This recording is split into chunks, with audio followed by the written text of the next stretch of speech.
চন্দনদা দেখো এখানে এখানে না এই এই আলোচনাটার একটা ফ্রেম তুমি যদি পশ্চিমবাংলাকে দেখো, স্পেশালি আমি তোমাকে যেটা আসাম নিয়ে তুমি প্রশ্নটা করেছিলে, এখানে খুব স্বাভাবিক, এটা কিন্তু একটা কথা বলেছে, ডিরেক্টিভে বলেছেন যে মানে ইলেকশন কমিশন, যে ওখানে এনআরসি হয়েছে। এখন এনআরসি যে রুল আর এখানে এসআইআর এর যে রুল, এই কমপ্লেন্স কিন্তু সম্পূর্ণ আলাদা। সুতরাং এই ইমপ্লিকেশনটা যদি একটা ভয়াবহতা পশ্চিমবাংলার ভোটারদের ওপর আসে, this is a psychological effect, এটা অস্বীকার করে লাভ নেই। সেকেন্ডারি যেটা, সেটা হচ্ছে যে আমাকে দেখতে হবে 2002-এ যেটা আমি ইলেকটোরেট ম্যাপিং এর কথা বলছি, আর 2024-এ প্রায় দেখা যাচ্ছে, অ্যাজিউম করা যাচ্ছে প্রায় 3 কোটির ওপর ভোটার যারা নতুনভাবে এখানে জয়েন করছে। যদি এই সংখ্যাটা হয়, আমরা কিন্তু বারবার না ডিলিশন নিয়ে কথা বলছি, একটিও ভোটার যেন বাদ না যায় জেনুইন। আমি কিন্তু অন্যদিকেও একটু একটু কন্টেম্পলেট করতে চাই যে জেনুইন যেসব প্রমোটিভ ভোটার, অর্থাৎ যারা এই সময়ের মধ্যে এই ভোট সিস্টেমের মধ্যে এসছেন, তারাও যেন বাদ না যায়। আমরা কিন্তু এদিকটা খেয়াল করছি না। এই ইনক্লুশনটা কিন্তু বিহারের ক্ষেত্রে ঘটেছে।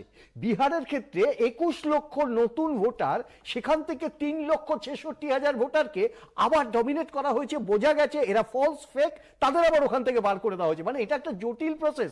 আমরা রাজনৈতিকভাবে যে আলোচনাটাই করি, আমাদের এটা বুঝতে হবে যে পশ্চিমবাংলা কিন্তু আরো সেন্সিটিভ, কারণ সব থেকে বেশি বাংলাদেশের সাথে বর্ডার লাইন আছে, অনুপ্রবেশের সমস্যা আছে, কেউ অস্বীকার করছে না। অ্যাট দি সেম টাইম বুঝতে হবে এই অনুপ্রবেশকে গার্ড করতে গিয়ে বা তাকে ডিসক্রাইব করতে গিয়ে আমি জেনুইন ভোটারের ক্ষেত্রে ঠিক ধ্যান দিই। আমি একেবারে শুরুতে যেটা বলি সেটা হলো যে এসআইআর নিয়ে যে প্রশ্নগুলো এখন এই মুহূর্তে দেখা দিচ্ছে, সেগুলোর জন্য আমরা বিশেষ কয়েকটা দিকে কিন্তু আমরা দৃষ্টি আকর্ষণ করেছি, প্রথম থেকেই করেছি। এবং সম্ভবত এখানে I mean national congress is the first যেখানে আমরা এই প্রশ্নটা তুলেছি একেবারে মহারাষ্ট্র নির্বাচন থেকে, এবং সে সময়টা একটা ব্যাপক ব্যাপৃত সময়।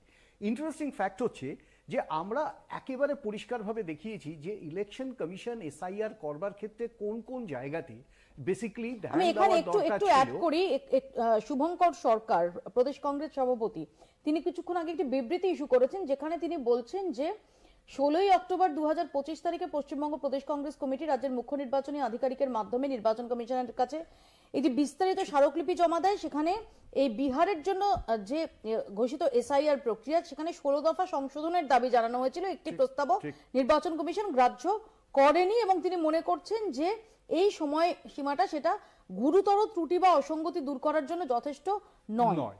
একদম বেসিক্যালি আমরা প্রথম যে ক্লজটা রেখেছিলাম, তুমি ভেরি ইন্টারেস্টিংলি তুমি এটাকে প্রডিউস করলে, ইন্টারেস্টিংলি আমরা প্রথমটাই রেখেছিলাম যে সময়ের সংক্ষিপ্ততা, স্প্যান অফ টাইমটা এত ছোট, যেখানে এই 3টে কাজ করে ওঠা যায় না। এসআইআর এর ক্ষেত্রে দেখো প্রথম শর্তটাই হচ্ছে 3টে স্পেসিফিক ফ্যাক্টর। একটা হচ্ছে ইনক্লুশন, ডিলিশন, কারেকশন। এই কারেকশনের প্যানেলের মধ্যে তোমাকে দেখতে হবে যে একটা ডেড ভোটারের একটা শ্রেণী আছে, ট্রেস পাসাস, ইনফিল্ট্রেটার্স যারা যারা তার একটা শ্রেণী আছে। আশঙ্কা নাকি এটা 4 নভেম্বর থেকে 4 ডিসেম্বর যে ডোর টু ডোর, সেখানে বিএলওরা যাবেন, তারা ইনিউমারেশন ফর্ম নিয়ে যাবেন, সেই ফর্ম ফিল আপ করে দিতে হবে, এবং 9 ডিসেম্বর খসড়া তালিকা প্রকাশ হবে।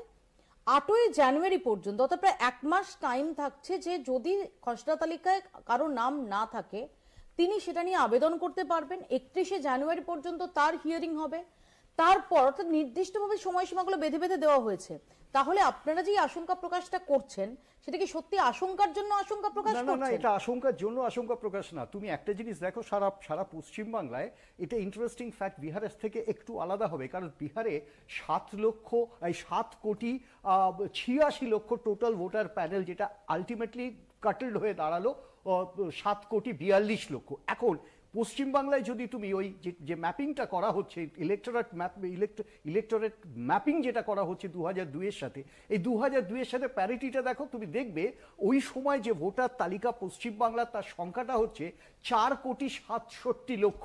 আর ঠিক এই মুহূর্তে পারসিভড, এই এখন তো তোমাকে বলা যাবে না ইনফ্যাক্ট যতক্ষণ না হচ্ছে, পারসিভ প্রায় 3 কোটি বেড়ে গেছে, যেখানে বলা হচ্ছে পশ্চিমবাংলার টোটাল ইলেকটোরেট এই মুহূর্তে এসে দাঁড়াবে 7 কোটি 58 লক্ষ।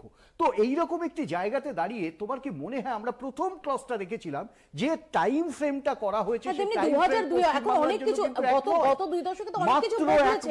এখন যে কোনো জিনিস এটা ভেরিফিকেশন, এখন ডিজিটাল যুগ, এখানে সবার সময় কম, এখন অনেক ফাস্ট হয়ে গেছে যে কোনো প্রক্রিয়া। ডিজিটাল ম্যানিপুলেশনের যুগ। আমি তো আসি একটু সব্যসাচীর কাছে আসি, 1 সেকেন্ড আসি।